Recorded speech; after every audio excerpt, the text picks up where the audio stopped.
भक्तजन मानस निवासाय श्रीरामचंद्राय गाविंसाय से वदने लक्ष्मीर्यस्य च वक्षसि यस्यास्ते हृदये संवित्तं सिंहमहं भजे। विश्वसर्ग विसर्गादि नवलक्षणलक्षितम् श्रीकृष्णाख्यं परं धाम जगद्धाम नमामि।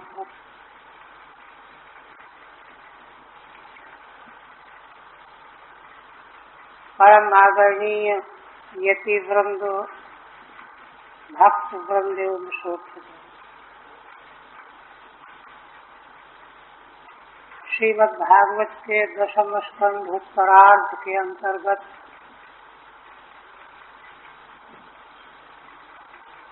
87वें अध्याय में श्रुतियों के द्वारा भगवान की स्तुति प्रारंभ हो।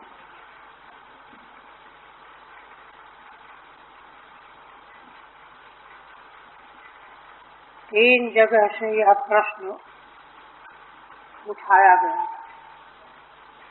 महाराज परीक्षित ने प्रश्न किया, देवर्षि नारद जी ने भगवान नारायण से प्रश्न किया, यही प्रश्न जनलोक में ब्रह्म शास्त्र के प्रकरण में सनकादिकों के समक्ष प्रस्तुत किया गया। तब उसका उत्तर देते हुए भगवान सनंदन ने बताया कि जब प्रलय काल में भगवान अपनी शक्तियों के द्वारा रचे हुए संसार को अपने अंदर विलीन कर लेते, स्वस्पष्ट निदमापी आसमंतात पीत्वा योग निद्रा में शयन करने लगते हैं। और जब प्रलय काल पूरा होता है तो भगवान के श्वास प्रश्वास से प्रकट होने वाली श्रुतियों ने सृष्टि के प्रारंभ में, अब नई सृष्टि होनी है, सृष्टि के प्रारंभ में भगवान की स्तुति की। जैसे महान सम्राट महापुरुष को प्रातः काल सूत मागध बंदीजन उनके मंगलमय कृत्यों का उल्लेख करते हुए, उनकी महिमा का गुणगान करते हुए प्रातः काल जगाया करते हैं। वैसी ही श्रुतियां भगवान की यशो गाथा गा रही हैं जगाने।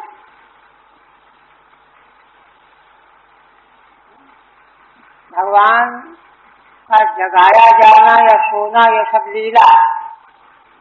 इसीलिए शयानम की व्याख्या में सीधा स्वामी कहते निद्राणम इव, निद्रा में लीन हुए से, लीन हुए नहीं, लीन हुए से, निष्क्रिय होकर के भगवान शयन कर रहे। तो उसी प्रकार से भगवान का जगाया जाना भी लीला है। तो देखिए श्रुतियों ने सर्वप्रथम भगवान से क्या निवेदन किया, उनके उत्कर्ष का ख्यापन करती हुई, जय जयकार करती हुई कि आप जीवों को प्रताड़ित करने वाली इस माया का नाश कर दीजिए। देखिए श्रुतियों ने अपने लिए कोई प्रार्थना नहीं की, जीवों के कल्याण के लिए प्रार्थना, जीवों के प्रति। और भगवान ने सृष्टि भी जीवों के कल्याण के लिए ही प्रकट की, चारों प्रकार का पुरुषार्थ भागी बना। श्रुतियों के संबंध में तो कई प्रकार से जीवों का उद्धार करने के लिए श्रुतियां बोलती हैं। कभी कभी बहुत खिन्न होकर के जीव को कहती हैं, जैसे केन की श्रुति है कि चेद वेदी तथ सत्यमस्ति न चेदिहा वेदी महती विनष्टि। देखो, अगर इस शरीर के रहते हुए ही तुमने परमेश्वर तत्व को पहचान लिया, जान लिया, तब तो तुम्हारा यह जीवन सार्थक हो जाएगा। न चेदिहा वेदी महती विनष्टि। और इस देह के रहते हुए नहीं जाना तो महान विनाश। ऐसे उद्गार प्रकट करती है। जैसे माँ अपने संतान के लिए बहुत कुछ सोचती है, चिंतन करती है, उसकी लापरवाही से दुखी भी होती है। ऐसे काकुक्ति वचन भी हैं श्रुतियों के, काकुआ खिन्न होकर के, मानो जैसे कराहते हुए कोई बात कही जाए। ये है श्रुतियों के हृदय में जीव के प्रति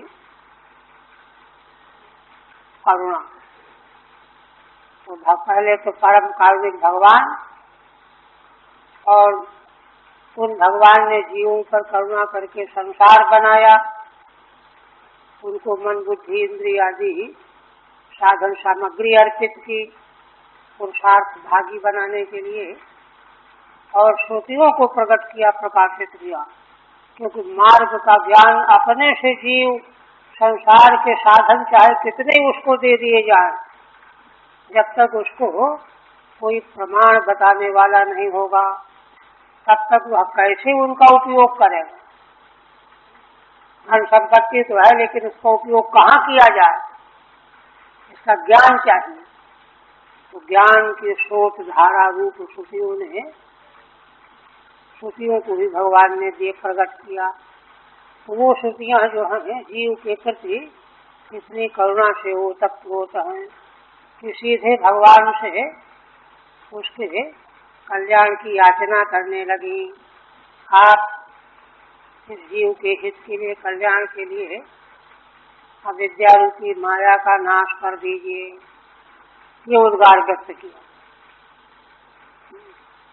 और वहाँ पर 2-3 बातें आई। कई प्रकार की श्रुतियों को श्रीधर स्वामी ने प्रस्तुत किया है। माने ये यहाँ जो स्तवन प्रस्तुत किया जा रहा है, तो समग्र वेद की श्रुतियों का ही तो सार है यह। तो कौन श्रुति का कौन सा अर्थ यहाँ पर सार है, इसको श्रीधर स्वामी ने प्रस्तुत किया है। तो यहाँ देखिए,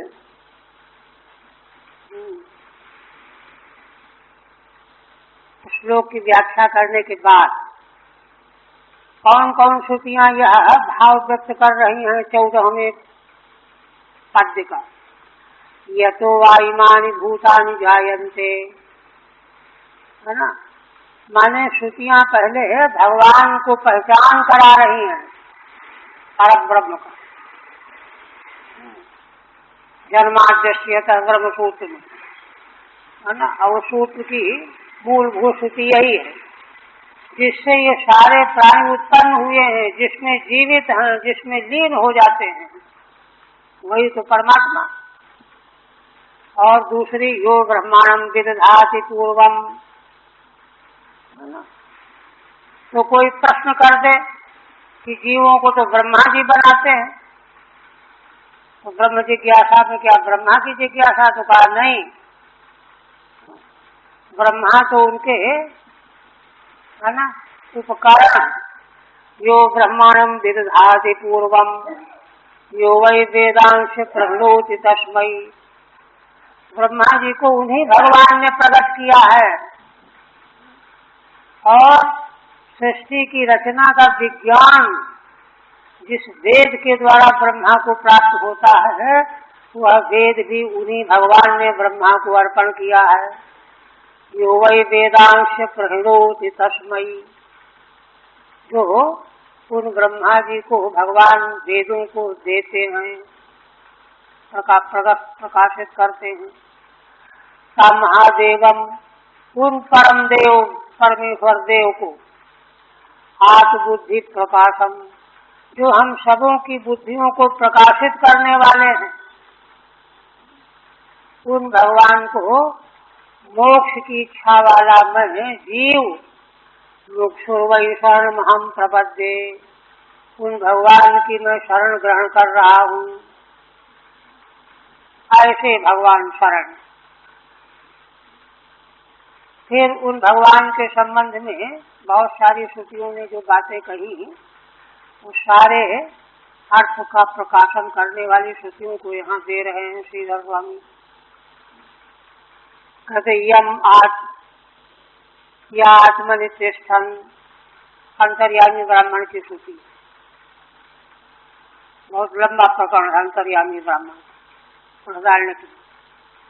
तो वहाँ कई पर्याय में श्रुतियों ने बताया है कि जो आकाश के भीतर स्थित रहने वाला, आकाश जिसको नहीं जानता, आकाश के जो नियंता, वही तुम्हारा आत्मा अंतर्यामी है, जो तुम्हारे आत्मा के भीतर रहता है, तुम्हारी आत्मा को शक्ति प्रदान करता है, ज्ञान प्रदान करता है। तुम्हारा आत्मा जिसको नहीं जानता है, वही सर्वांतर्यामी आत्मा ना तुम्हारा वास्तविक पारमार्थिक आत्मा है। तुम जिसको अपना आत्मा समझे बैठे हो, वह आत्मा ही नहीं है। इस प्रकार के कई वचन वहाँ पर। फिर सत्यम ज्ञानम अनंतम ब्रह्म, यह परमेश्वर का स्वरूप बोधक श्रुति वचन। परम ब्रह्म जो हो का स्वरूप क्या है, स्वरूप लक्षण है। यह सर्वज्ञ सर्वविद, और फिर वह सर्वज्ञ है, सर्ववेत्ता इत्यादि निगम कदम्ब, यह जो वेद वाक्यों का कदम्ब बने समुदाय, स्वाम एवं भूतम प्रतिपादयति इत्यर्थः। हे भगवान, आप ऐसे हैं, यह सारा वेद वैदिक वचन समुदाय आपका प्रतिपादन कर रहा है। हम जो कहती हैं, श्रुतियाँ कहती हैं, वह ठीक कह रही हैं। सारा वेद आपका इसी रूप में प्रतिपादन कर रहा है। अंत में व्याख्या और श्रुतियों का निर्देश करने के बाद श्रीधर स्वामी उसके भावार्थ को व्यक्त करने वाला स्वरचित पद्य दे रहा है। जय जयाजित जहि आग जग जंगमावृति, आग जंगमावृति मजारुपनीत मृषा गुणाम, नहीं भवंतम मृते प्रभवंत्यमी निगम गीत गुणाणवता तव। हे अजित, हे भगवान, हे परमेश्वर, आपकी जय हो, आपकी जय हो। आपसे प्रार्थना है। आग जंगम, आग माने स्थावर, जंगम माने चलने फिरने वाले, इन जीवों को अज्ञान के द्वारा ढक करके दुख में डालने वाली इस माया का आप नाश कर दो। जय माने नाशय, किसको? अग जगम आवृत्ति, स्थावर जंगम जीवों को, स्थावर जंगम देह वाले जीवों को आवृत करने वाली, ढक देने वाली, स्वरूप को छिपा देने वाली जो माया अविद्या है, उसने जीवों को वंचित करने के लिए झूठे गुणों को ग्रहण कर रखा है। उपनीत मृषा गुणाम, उपनीता मृषा गुणा यया ताम, जिसने प्रताड़ित करने के लिए, बहकाने के लिए झूठे गुणों को प्रकट कर रखा है। नहीं भवंतम मृते प्रभवंत्यमी, कोई कहे कि ये क्यों नहीं खुद ही ज्ञान वैराग्य के द्वारा माया से अपने को क्यों नहीं बचा लेते, अलग कर लेते? तो कहते हैं नहीं भवंतम मृते, हे भगवान, आपके बिना ये जीव कभी भी समर्थ नहीं हो सकते। अमी जीवा न प्रभवंती, आपकी कृपा से तो समर्थ हो सकते हैं, किंतु आपके अनुग्रह के बिना ये समर्थ नहीं हो सकते। निगम गीत गुणार्णवता तव। और इसमें प्रमाण क्या है, कोई पूछे तो वेदों ने आपका जो यह स्वभाव, महिमा, शक्ति, विभूति का जो वर्णन किया गया है, आप ठीक वैसी ही विभूति महिमा वाले हैं। हम लोग आपके संबंध में यह सारा वर्णन ठीक ठीक कर रही हैं।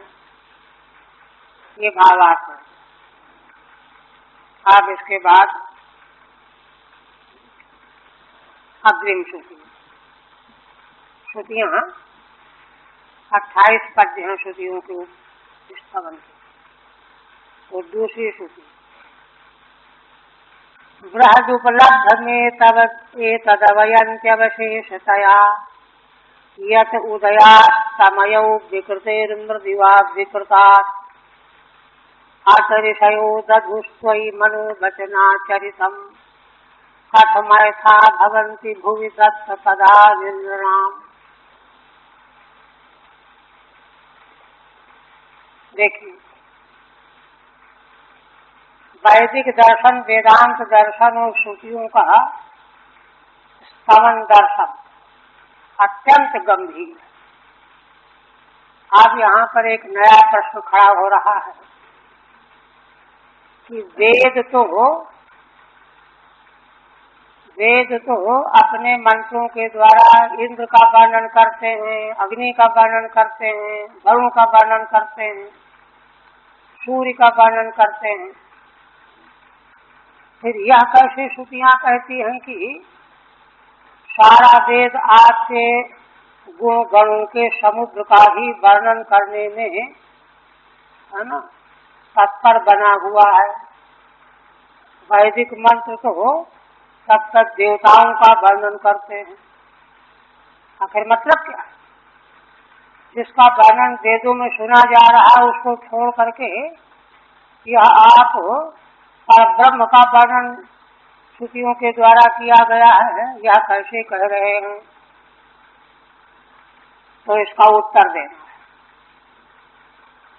देखिए, असल में विश्व ब्रह्मांड यह जो जगत है, इसकी 3 रूप में विवेचना की गई है बृहदारण्यक के प्रथम अध्याय के 6वें ब्रह्म। नाम, रूप और क्रिया। इसी प्रकार से एक दूसरा विभाजन किया गया है, अध्यात्म, अधिदैव, अधिभूत। और इसी को वेदांत समझने की भाषा में ज्ञाता ज्ञान ज्ञेय, प्रमाता प्रमाण प्रमेय। क्योंकि जगत के संबंध में हम लोग जैसा भी जो कुछ भी जानते हैं, अनुभव करते हैं, सब जगह त्रिपुटी ही हमको दिखाई देती है। इसलिए त्रिपुटी रूप यह जगत, ऐसा यह जगत। किंतु यह, है ना, त्रिविध जगत, अध्यात्म, अधिदैव, अधिभूत, यह तीनों रूप वाला जगत, इसकी रचना करने वाले भगवान परमेश्वर परमात्मा और स्वयं बनने वाले भी परमात्मा भगवान। माने भगवान हमें अभिन्न निमित्तोपादान कारण, वे स्वयं जो हैं बनाने वाले भी हैं और स्वयं बनने वाले भी हैं। तो यह सारा जगत प्रपंच जो बना हुआ है वह भी भगवान ही हैं, और बनाने वाले तो सर्वज्ञ भगवान हैं ही। तो इसलिए इस रूप में जब सारा जगत बने हुए भगवान ही हैं, तो वैदिक शब्द चाहे जिस किसी का कथन करे, वर्णन करे, जब वहाँ मूल में भगवान ही संसार बने हुए, वस्तु बने हुए, तीनों बने हुए हैं, अध्यात्म भी, अधिभूत भी, अधिदैव भी, तो जो कुछ भी वर्णन किया जा रहा है भगवान का ही वर्णन तो कहा जाए। ये समाधान, वेदांत का समाधान। तो इसलिए श्रुतियों ने यथार्थ ही कहा है। बृहद उपलब्ध में तद अवयंत्यवशेषतया।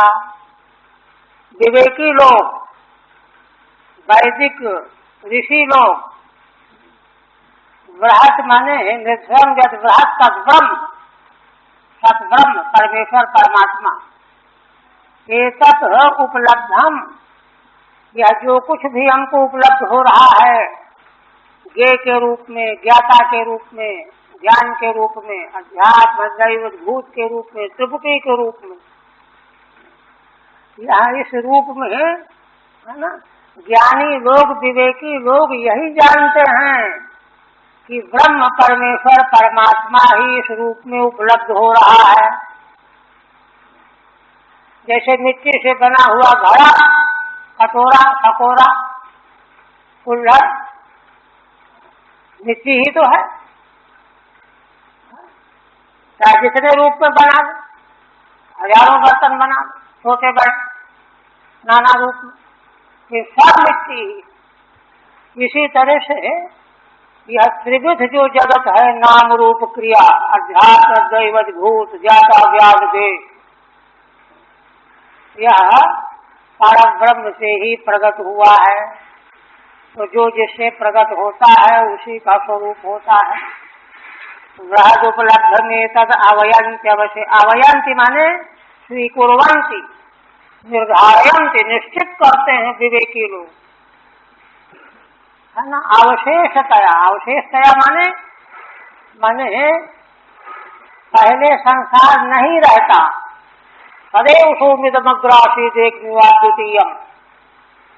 उद्दालक कहते हैं कि श्वेत केतु को हो के सौम्य, ये जो कुछ तुम देख रहे हो संसार, दृश्य जगत, यह पहले कुछ नहीं था, एकमात्र सत्य ही था। और यह जब बीच में आया और फिर जब प्रलय काल में लीन होगा तो फिर वही रह जाएगा। यह तो केवल बीच में दिख रहा, पहले नहीं था, अंत में नहीं रहेगा। आदावंते चेन्नास्ति वर्तमाने के तत्तथा, जो आदि में नहीं, जो अंत में नहीं, तो वर्तमान में केवल दिख रहा है, प्रतीत हो रहा है। वर्तमाने के तत्तथा, वर्तमान में भी वह होता नहीं, केवल प्रतीत हो रहा है। वेदांत का निश्चित सिद्धांत है, मान्यता है। सत्य वस्तु का लक्षण है त्रिकालाबाध्य, तीनों काल में जो वस्तु बाधित न हो वह सत्य है। और यह जितना भी जगत प्रपंच है, इसमें तीन तरह की परिच्छिन्नता है, देश परिच्छिन्नता, काल परिच्छिन्नता, वस्तु परिच्छिन्नता। देश काल वस्तु तीन तरह की परिच्छिन्नता से आक्रांत है प्रपंच, जगत प्रपंच। इसलिए यह सत्य नहीं हो सकता। सद वस्तु कभी अभाव को प्राप्त ही नहीं हो सकती। वे सब कैसे थे, तो व्याघात है, सत्य होकर के भी नहीं रहेगी, ऐसा कैसे हो सकता है ना। कालत्रया बाध्यत्वम सत्यत्वम, तो सत्य का लक्षण जो हो पारमार्थिक सत्य का है वो इसमें नहीं है। इसलिए अवशेषतया, है ना, यत उदयास्तमय, है ना, जिससे इस प्रपंच का उदय माने प्राकट्य और अस्तमय माने विलय, उत्पत्ति और प्रलय हुआ है ना। तो जिससे हुआ वही परमार्थ सत्य है, या तो पहले भी नहीं था, पीछे भी नहीं रहेगा। इसलिए श्रुतियां जो हैं, जो भी वर्णन करती हैं, वह है ना सत्य वस्तु का वर्णन करेंगी। जो वस्तु झूठी है, कभी नहीं है, कभी दिखी कभी नहीं दिखी। संसार में भी ऐसे व्यक्तिगत लोग विश्वास नहीं करते, कभी कुछ बोलता है, कभी कुछ बोलता है, बदलता रहता है, विश्वास नहीं करते। उसी तरह से श्रुतियां जो है सत्य वस्तु का वर्णन करती हैं, है ना। इसलिए आकार और नाम चाहे कुछ भी हो, किंतु सत वस्तु परमार्थ परमेश्वर भगवान की, जैसे जल से लहर बन गई, बुलबुला बन गया, तो भले लहर बुलबुला कहो लेकिन है वह जल ही। लहर और बुलबुला का नाम बोलते उसको जल समझो तो ठीक। वेद तो सर्वज्ञ हैं, वे अज्ञानी जीवों की तरह थोड़े ही कि लहर है नाचने लग जाए, बुलबुला है, नहीं, जल है। भले लहर दिख रही है लेकिन है वो जल, बुलबुला दिख रहा है वो जल। इस तरह से वेद सत वस्तु का निरूपण करते हैं। उदया समय विकृतेर मृद व अविकृता, जैसे अविकृता मृद विकृते है ना, विकार से रहित जैसे मिट्टी में उसके विकार घट शराब उदंचन अनेक तरह के पार्ट बन जाते हैं, प्रकट हो जाते हैं, वे सब विकार हैं। मिट्टी में कोई विकार नहीं, ये तो नाम रूप सब हो कल्पित। भाषारम्भम विकारो नाम ध्येयम मृत्यु के सत्यम, छठवें अध्याय के वह शब्द यहाँ उपमा के लिए। जैसे है ना, मिट्टी अविकृत मिट्टी में जैसे विकारापन्न घट शराब आदि बन जाते हैं, प्रकट हो जाते हैं, और नष्ट होने पर उसी मृत्तिका में लीन भी हो जाते हैं। मृत्तिका का कुछ नहीं बिगड़ता, वो तो अविकृत बनी रहती है। इस तरह से परमेश्वर परमात्मा से यह तीनों प्रकार का जगत प्रकट हुआ है और उसी परमात्मा में लीन होने वाला है। इसलिए श्रुतियाँ जो भी वर्णन करती हैं वह परमात्मा का ही वर्णन करती हैं, क्योंकि सत्य वस्तु परमात्मा ही है और सब अन्य सब असत है। एक बात ये बताया, फिर कहती हैं आचरिषयो दधुस्त्वयि मनो वचनाचरितम कथमर्था भवन्ति भुवि दत्त पदादिन्द्रणाम। श्रुतियाँ कहती हैं गंभीर आशय, बड़ा गहरा आशय, इसीलिए यही कारण है ना, पूर्वार्ध पंक्ति का जो तथ्य है यथार्थ है, उसी कारण से ऋषय मंत्रा, ऋषि शब्द का मंत्र भी अर्थ है, और ऋषयो मंत्र दृष्टार, मंत्र का दर्शन करने वाले ऋषि भी अर्थ है। दोनों अर्थ, दोनों प्रामाणिक अर्थ। तो ऋषय मंत्रा वेद के मंत्र और मंत्रों का दर्शन करने वाले ऋषि, वही मनोवचनाचरितम दधु, आप में ही अपना मन वचन और आचरण, मनसा वाचा कर्मणा तीनों प्रकार का ये क्रियाकलाप आप परमेश्वर परमात्मा में ही है ना आहित किए रहते हैं।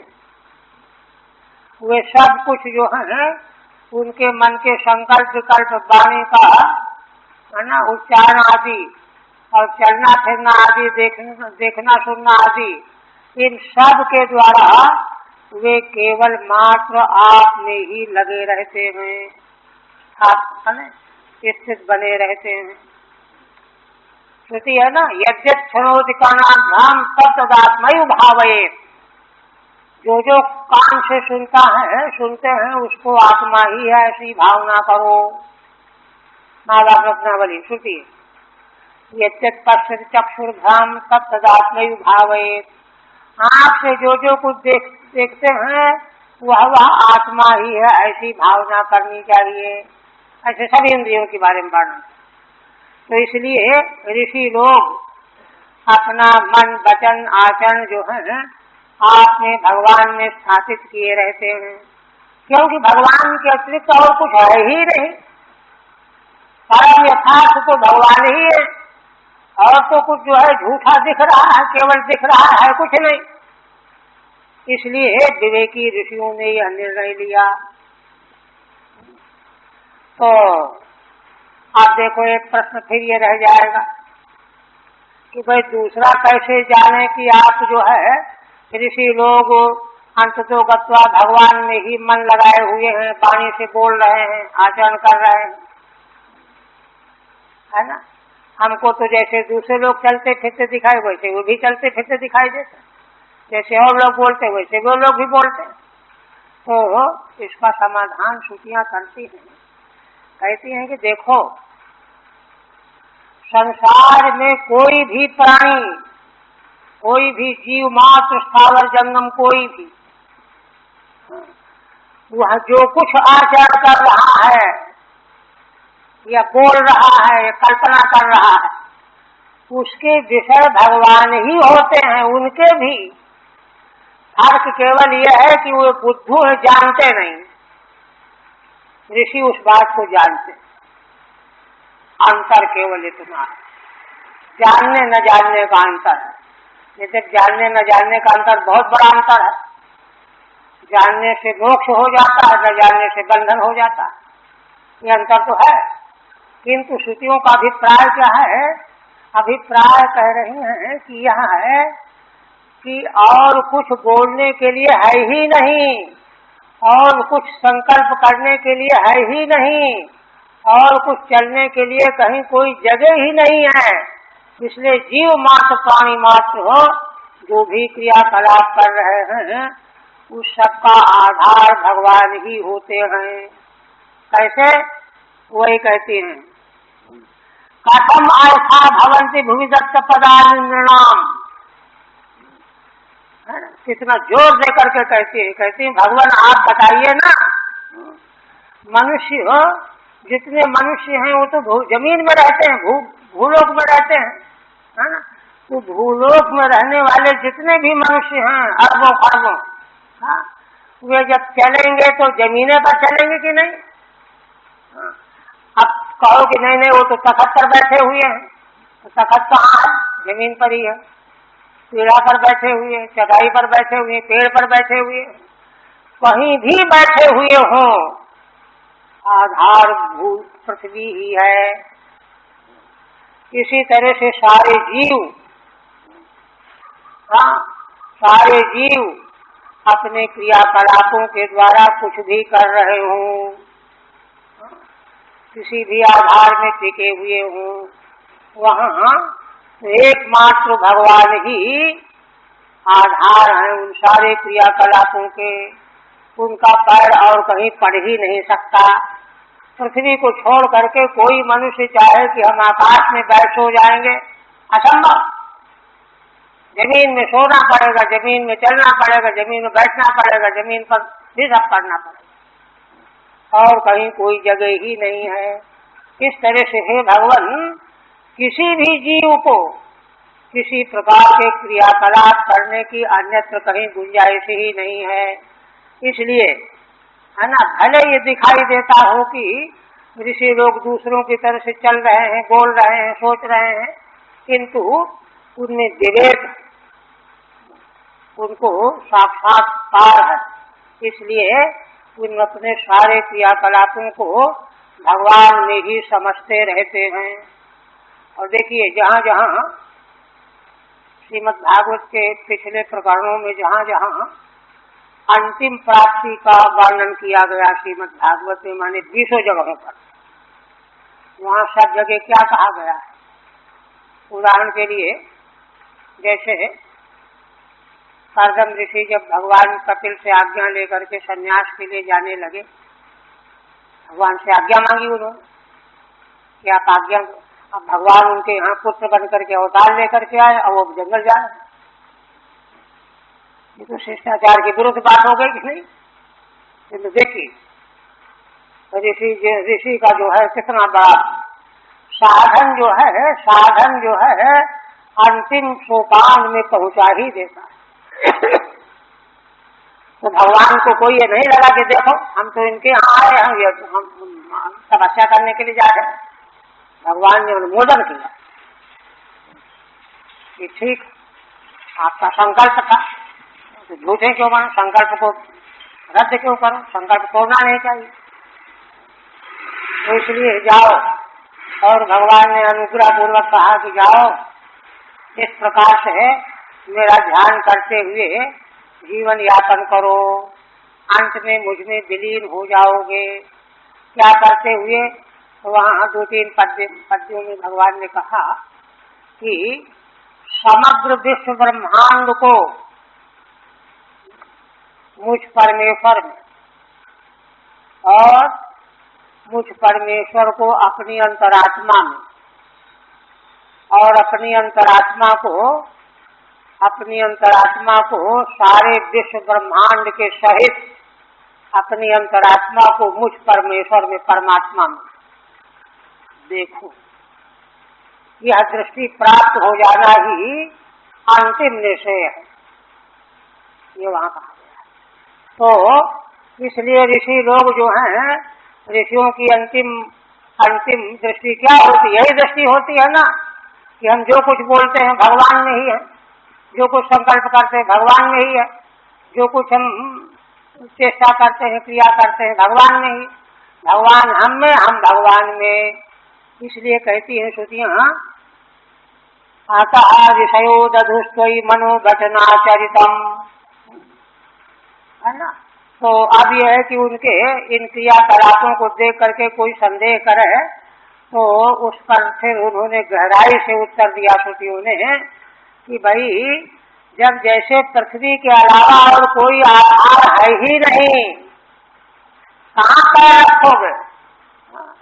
तुम केवल चौकी में पैर रखने समझते हो कि हम पृथ्वी में नहीं हैं, ये तो गलत है ना, धारणा गलत है। कहीं भी पैर रखो, छत में पैर रखो तो भी पृथ्वी में ही पैर रखा हुआ माना जाएगा, अन्यथा हो ही नहीं सकता। इस प्रकार से जीव मात्र, प्राणी मात्र की जितने भी क्रियाकलाप हैं सब भगवान के भीतर ही हो रहे हैं, क्योंकि सर्वम खल्विदं ब्रह्म। आप देखिए, ठीक है, जल्दी आज करना है ना। ननु कथम माम एवं प्रतिपादयन्ति, ठीक है। प्रश्न हो रहा है कि ये श्रुतियां, वेद जो है मेरा प्रतिपादन कैसे कर रहे हैं? क्यों? यतः इंद्रो या तो अवसितस्य राजा इत्यादिभिरिंद्रो या तो जंगमस्यावसितस्य स्थावरस्य च राजा इति प्रतिपाद्यते। श्रुतियां तो यह कथन करती हैं, क्या? इंद्र याता अवसितस्य राजा, याता माने चलने वाला, जंगम, अवसित माने स्थावर। स्थावर और जंगम या धातु से क्षत्रिय प्रत्यय करके चलना आता है, या प्रापण धातु, चलना अर्थ हो गया। माने जंगम और स्थावर, माने स्थावर जंगम दोनों प्रकार के जीवों के इंद्र राजा हैं, ये श्रुति कहती है। तो इन श्रुतियों के द्वारा तो इंद्र की आराधना हो रही, उपासना हो रही, स्तुति हो रही। इंद्रो या तो जंगमस्यावसितस्य स्थावरस्य च, जंगम माने चलने वाले, स्थावर माने स्थित रहने वाले, पहाड़ है ना, वृक्ष आदि। राजा इति प्रतिपाद्यते, यह प्रतिपादन तो श्रुतियां करती हैं और आप कहती हो कि भगवान का प्रतिपादन करते हैं वेद। इसी तरह से और देखो, तथा अग्निर्मूर्धा दिवा इत्यादिभिश्चैवं भूतत्वेन अग्न्यादयः प्रतिपाद्यन्ते। इसी प्रकार से अन्यत्र वेद कहता है कि अग्नि जो है जीवलोक की मूर्धा, सिर, सबसे ऊंचा भाग, अग्नि की स्तुति हो गई है। तो इत्यादि मंत्रों के द्वारा एवं भूतत्वेन, अग्नि चूंकि जीवलोक का मूर्धा है, ऐसा कथन जो है स्तुति के लिए है ना, अग्न्यादेव प्रतिपाद्य। स्तुति तो अग्नि की हो रही, इंद्र की हो रही है। तो फिर ये श्रुतियां भगवान की का प्रतिपादन करते हैं, या कैसे कहा गया? तत्रा, इस पर है ना, ये वचन है, बृहदुपलब्ध में तदिति अयमर्था। इस पद्य का अर्थ क्या है, तात्पर्य क्या है? एतद उपलब्धम दृष्टम, यह जो वेदों के द्वारा उपलब्ध दिखाई दे रहा है, इंद्र की स्तुति करना, अग्नि की स्तुति करना आदि, इंद्रादि सर्वम बृहत् ब्रह्मत्वम, यह जो कुछ भी उपलब्ध हो रहा है वह सब ब्रह्म ही है। भगवान ही है, ब्रह्मत्वम इत्येवा भयंती जानंती। विचारशील विवेकी लोग ऐसा जान करके कह रहे हैं। अब मंत्र जो है ऋषि रूप है, मंत्र भी ऐसा जान करके कह रहे हैं। कथम कैसे? बृहत् एवावशेषतया अवशिष्यमानत्वेन। क्यों? क्योंकि जब ये समाप्त हो जाएंगे प्रलय काल में, तो वहाँ बृहत् रूप ब्रह्म ही अवशेष रह जाएगा। ये पहले नहीं थे, उत्पत्ति के पूर्व नहीं थे, केवल वही था। और जब प्रलय हो जाएगा तो उसी में लीन हो जाएंगे, फिर नहीं रह जाएंगे, वही रह जाएगा, अवशेष वही रहेगा। अवशेषतया अवशिष्यमानत्वेन। ये इसलिए वास्तव में तो इंद्र और अग्नि आदि के रूप में परमात्मा की ही स्तुति वेद के द्वारा की जा रही है, ऐसा समझना चाहिए। कहते कुतः यतो बृहता सर्वस्य उदयास्तमया उत्पत्ति लयौ सर्वोपादानत्वात्। क्योंकि परम ब्रह्म से, बृहत माने ब्रह्म से ही सबका उदय और अस्तमय माने लय, दोनों उत्पत्ति और विनाश लय हो रहे हैं। सर्वोपादानत्वात्, क्योंकि सबका उपादान तो वह बृहत तत्व ही है, परम तत्व ही है। अच्छा, आप कहो कि अच्छा तो क्या फिर वह बृहत ब्रह्म जो है विकारी हो गया, क्योंकि उससे उत्पन्न हुआ प्रपंच जगत, तो उसमें कोई कमी आ गई, खराबी आ गई, कुछ घट गया। तो कहते हैं तद किम विकारित्वम रहता। कहते नहीं, आगे करता वह मूल तत्व जो है सर्वोपादान अविनिमित्तोपादान का परमात्मा कभी भी विकारापन नहीं होता, अविकृत बना रहता है ना। विवर्ताधिष्ठानत्वेन अविकारादित्यर्थ। क्योंकि प्रपंच तो विवर्त रूप है, विवर्त रूप है, प्राकृतिक है, केवल दिख रहा है। विवर्त का अधिष्ठान जो ब्रह्म है ना, उसके विवर्त के प्रतीत होने पर उसमें कोई विकार नहीं आता। रज्जु में सर्प की जो प्रतीति हो रही है, तो रज्जु में कोई विकार आया क्या? रज्जु तो ज्यों की त्यों जैसी है वैसी ही है, केवल मात्र विवर्त का अधिष्ठान बनी हुई है। ऐसे ही उस ब्रह्म में किसी प्रकार का विकार नहीं है। वह शब्द उपमार्था पद्य में जो आया है विकतेर मृदुवा अविकृता, तो वह का उपमा के अर्थ में प्रयोग है। निपात के कई अर्थ होते हैं। यथा घटादेर विकतेर मृदु उदया समय तदवत। जैसे घट आदि विकार, घट है, कुल्हड़ है, कपोरा है, ये सब विकार ये मिट्टी में है ना पैदा हुए और उसी में लीन भी हुए, विकार जितने भी हैं। उदया समय उत्तादवत, ऐसे ही अविकृत परमात्मा से प्रपंच प्रगट हुआ और उसी में विलीन हो जाता है, उसमें कोई विकार नहीं आता। श्रुति कहती है वाचारमणम विकारो नाम ध्येयम मृत्यु के देव सत्यम।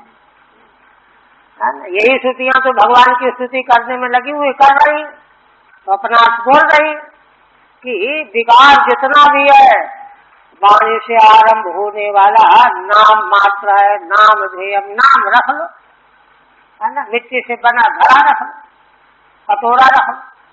अच्छा, नाम चाहे तो बदल के कोई दूसरा नाम रख लो, दूसरी भाषा वाले उसको और नाम से बोलते हैं, नाम में कोई फर्क थोड़ी। वस्तु जो है वह अविकृत है, मृत्यु के देव सत्यम। अच्छा, ये तो ठीक हो गया, किंतु अब एक श्रुति और दे रहे हैं। सर्वम खल्विदम ब्रह्म इत्यादि भी तथा प्रतिपादनादित्यर्थ। देखिए ना, विवर्त के रूप में विकार के प्रकट होने पर भी, है ना, रज्जु में सर्प दिखाई देने पर भी उसको कहना तो यही पड़ेगा कि रज्जु ही है। रज्जु में सर्प दिखने पर भी रज्जु ही है, यही तो यथार्थ है। उसी तरह से नामधेय विकार की प्रतीति होने पर भी वह ब्रह्म ही है। सर्वं खल्विदं ब्रह्म इत्यादि तथा प्रतिपादनादित्यर्थः। श्रुति में इसी तरह से प्रतिपादन किया गया है। तथा प्रतिपादनादित्यर्थः अतः कारणादिर्षयो मंत्राः तद्दृष्टारो वा। यही कारण है, यही यथार्थ है, इसीलिए ऋषि मंत्र एक अर्थ अथवा मंत्रों के दृष्टा है ना, वशिष्ठ विश्वामित्रादि। वात्वय्येव मनोवचना चरितम दधुः। आप परमेश्वर में ही मन, वाणी और अन्य कर्मेंद्रियों का उपयोग किया, दधुः धारण किया।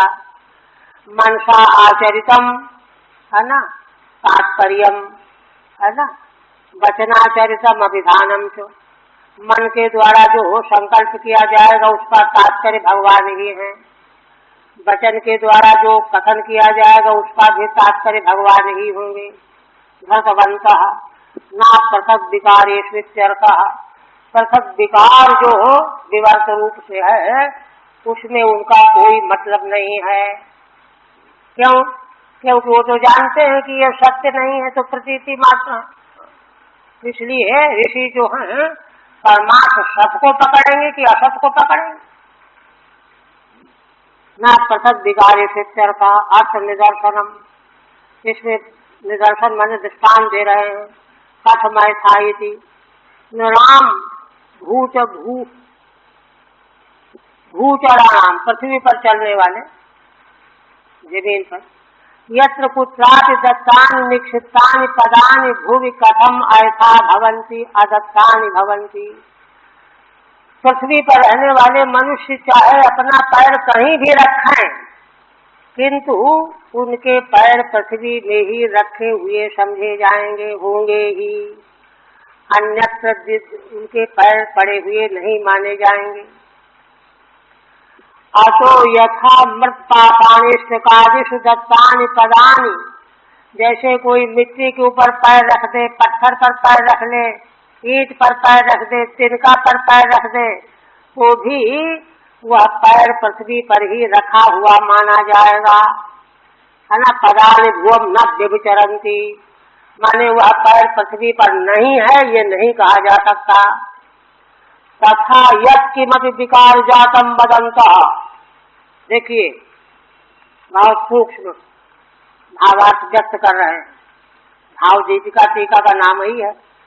कहते इसी तरह जो कोई भी विकार जाए हम बोलेंगे मुख अपने वाणी के द्वारा, मन के द्वारा संकल्प करेंगे, है ना। वेदास्वादेव सर्व कारणम परमार्थ भूतम प्रतिपादयन्ति इत्यर्थः। तो वेद तो परमार्थ का आप ही प्रतिपादन कर रहे हो, क्योंकि आपके अलावा तो कुछ है ही नहीं। झूठी चीज का वेद क्यों प्रतिपादन करेगा, है ना। ये है। अब अपना सार बता रहे श्रीधर स्वामी ने इस दूसरे पद्य का भावार्थ प्रकट करने के लिए स्वरचित पद्य बनाया।